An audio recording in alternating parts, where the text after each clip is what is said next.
నారాయణ కాలేజ్లో స్కూల్లో సో బాబు ఆత్మహత్య చేసుకోవడం చాలా చాలా బాధాకరం.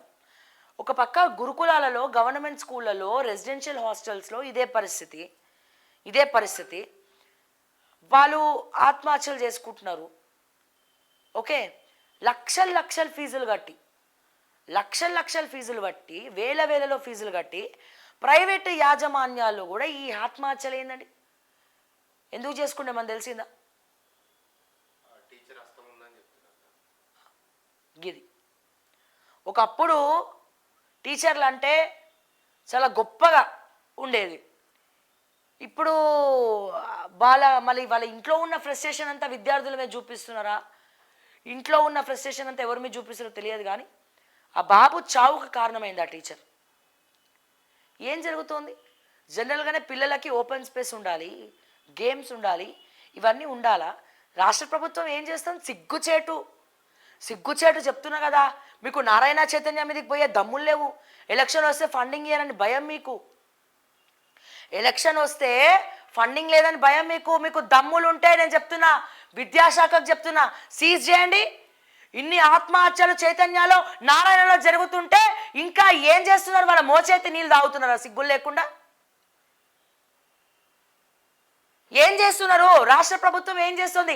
గత బీఆర్ఎస్ ప్రభుత్వం వాళ్ళని పెంచి పోషించింది.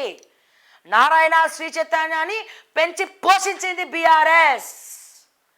కానీ మీరేం చేస్తున్నారు? దాన్ని కొనసాగిస్తున్నారా? పిల్లల జీవితాలతో ఆడుకుంటున్నారా? ఇన్స్పెక్షన్లు చేయరా? ఏం జరుగుతోందండి?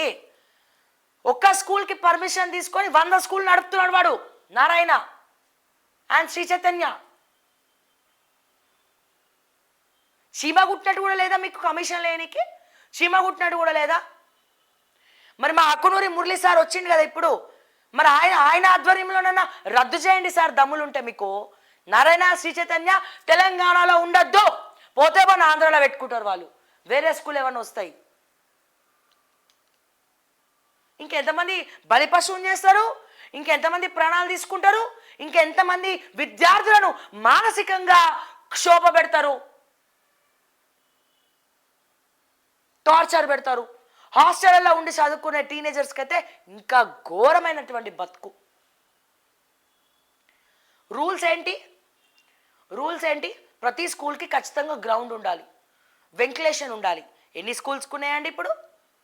ఎన్ని ఇంటర్ కాలేజెస్కి ఉన్నాయండి ఇప్పుడు? ఏం అప్పనంగా బల కింద చేతులు పెట్టి పైసలు ఇచ్చిస్తున్నారు మీరు అడ్డుగోలుగా పర్మిషన్లు? విద్యాశాఖ, మన దరిద్రం ఏంటంటే ఇవన్నీ పట్టించుకోనికి విద్యాశాఖ మంత్రి లేడు.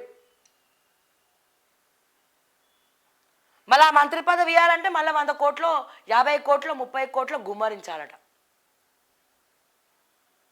అడగండి పోయి, నారాయణ శ్రీ చైతన్యని అడగండి, ఇస్తారు. మంత్రి పదవి స్పాన్సర్ చేస్తారు వాళ్ళే. తీసుకొని మంచిగా హ్యాపీగా సమ్మగా మీ కుటుంబం బాగుపడ్డదా, మీ విద్యా వ్యవస్థలు బాగుపడ్డాయా అడగండి పోయి. సిగ్గుచేటండి మనం ఎక్కడున్నాం? ప్రత్యక్ష పరోక్షంగా మీ స్కూళ్ళు కానీ మీ కాలేజీలు కానీ కారణమవుతున్నాయి ఈ ఆత్మహత్యలకు. తెలంగాణ బిడ్డలు కోల్పోతున్నారు. మిడిల్ క్లాస్ అప్పు చేసి మరి మీకు ఫీజులు కడతా ఉన్నారు. తల్లిదండ్రుల తప్పు కూడా అంతే ఉంది. ఏం చేస్తాం? మా బతుకులు మా పిల్లలకు ఉండొద్దని వాళ్ళ బాధ వాళ్ళది. ఎందుకు రేవంత్ రెడ్డి గారు ఎందుకు పట్టించుకోవట్లే? ఎందుకు మాట్లాడరు దీని గురించి? ఎందుకు ఒక సిస్టమ్ తీసుకురా? ఎందుకు ఆ స్కూళ్ళని సీజ్ చేయరు? ఎందుకు ఆ కాలేజ్లను సీజ్ చేయరని చెప్పి నేను అడుగుతా ఉన్నా ఈ రోజున. సో దయచేసి ఇకనైనా ఆలోచించండి అని చెప్పి మరొక తెలియజేస్తా ఉన్నా. అండ్ అలాగే మా లైవ్ని అండ్ ఓకే టీవీని లైక్ చేయండి, షేర్ చేయండి, సబ్స్క్రైబ్ చేయండి. పార్టీలు ఏవైనా, లీడర్లు ఎవరైనా ప్రశ్నించే గొంతుకగా ఖచ్చితంగా ఓకే టీవీ ఉంటుంది అని చెప్పి, ప్రజల పక్షంలోనే ఉంటామని చెప్పి మరొకసారి తెలియజేస్తూ, మరిన్ని అప్డేట్స్ కోసం చూస్తూనే ఉండండి ఓకే టీవీ. Until then